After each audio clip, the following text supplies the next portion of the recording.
How to use PS2 AI filter. Hello everyone, welcome to our channel. Let's see how we can do it. For this, just simply open up your Google browser and search for replicate face to many, and this is the result that you will be getting.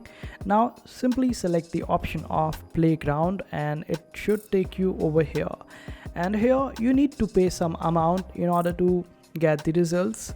And for that, just go to the section called get started or sign in using your GitHub, and here you can simply upload any file, or in case if you have the URL of your picture that you want to convert into PS2, you can also do that. You can also paste your file over here, and after that just select the style that you are looking for. You can provide the prompt if you want to, then you can also provide negative prompt if you want to.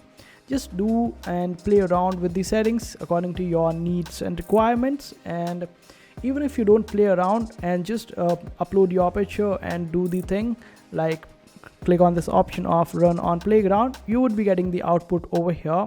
Then you can get the photo converted into PS2 style, and this is how you do it. Pricing is pretty low though, and let's check out the price. And it just depends on the hardware, and it is around 0.36 for 1 hour, so that's pretty low. And you can just do it or create dozens of PS2 style pictures with just $1. And I hope this video was helpful. Make sure to hit that like button and also subscribe to our channel for more helpful videos.